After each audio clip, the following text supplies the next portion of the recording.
ప్రియమైన దేవుని పిల్లలారా, ఈ రోజు మనము ధ్యానించబోయే దేవుని వాక్యము యోహాను 15:16.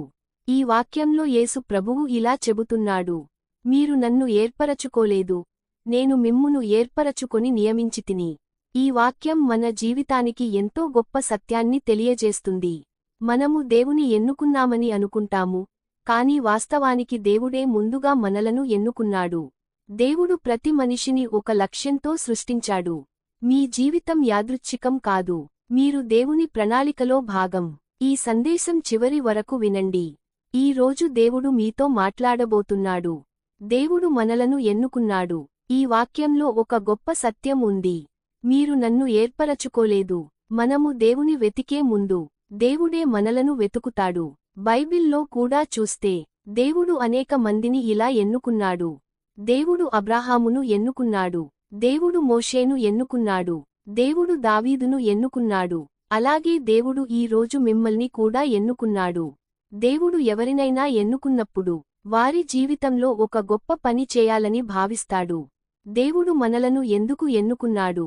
దేవుడు మనలను ఎన్నుకోవడానికి ఒక కారణం ఉంది. 1. దేవుని చిత్తం నెరవేర్చడానికి మన జీవితానికి ఒక లక్ష్యం ఉంది. 2. మంచి ఫలములు ఇవ్వడానికి. యేసు ఇలా చెప్పాడు: మీరు వెళ్లి ఫలములు ఇవ్వాలి. మన జీవితంలో మంచి పనులు, ప్రేమ, విశ్వాసం, సేవ ఇవి ఉండాలి. 3. ఇతరులకు ఆశీర్వాదం కావడానికి. దేవుడు మనలను ఇతరులకు వెలుగుగా ఉపయోగించాలనుకుంటున్నాడు. దేవుని పిలుపు ప్రతి మనిషికి ఉంటుంది. కొంతమందిని దేవుడు సేవ చేయడానికి, ప్రార్థించడానికి, సువార్త చెప్పడానికి పిలుస్తాడు. బైబిల్లో చూస్తే దావీదు ఒక గొర్రెల కాపరి, కాని దేవుడు అతన్ని రాజుగా చేశాడు. అలాగే దేవుడు మీ జీవితాన్ని కూడా మార్చగలడు. మీరు ఇప్పుడు చిన్నగా అనిపించుకోవచ్చు, కాని దేవుని చేతిలో మీరు గొప్పవారవుతారు. దేవుని ఎన్నుకున్న జీవితానికి లక్షణాలు. దేవుని ఎన్నుకున్న వ్యక్తి జీవితంలో కొన్ని లక్షణాలు ఉంటాయి. 1. ప్రార్థన జీవితం. ప్రతిరోజు దేవునితో మాట్లాడాలి. 2. దేవుని వాక్యము. బైబిల్ మనకు దారి చూపుతుంది. 3. విశ్వాసం. సమస్యలు వచ్చినా దేవుని నమ్మాలి. 4. విధేయత. దేవుని మాటలకు లోబడాలి. ఇలా జీవిస్తే దేవుడు మన జీవితాన్ని ఆశీర్వదిస్తాడు. దేవుడు మన జీవితాన్ని ఉపయోగిస్తాడు. మనము దేవునికి మన జీవితాన్ని అప్పగిస్తే దేవుడు గొప్పగా ఉపయోగిస్తాడు. దేవుడు చిన్నవారిని కూడా గొప్ప పనులకు ఉపయోగించాడు. ఉదాహరణకు దావీదు, యోసేపు, పేతురు. వారి జీవితాలు సాధారణమైనవే, కాని దేవుడు వారిని గొప్పగా ఉపయోగించాడు. అలాగే దేవుడు మీ జీవితాన్ని కూడా ఉపయోగించగలడు.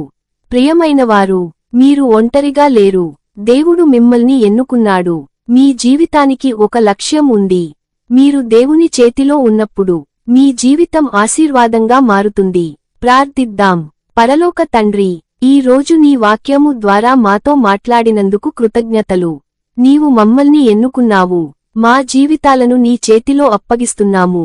మా జీవితాలను నీ చిత్తానికి అనుగుణంగా ఉపయోగించు. ఈ వీడియో చూస్తున్న ప్రతి ఒక్కరిని ఆశీర్వదించుము. వారి కుటుంబాలను కాపాడుము.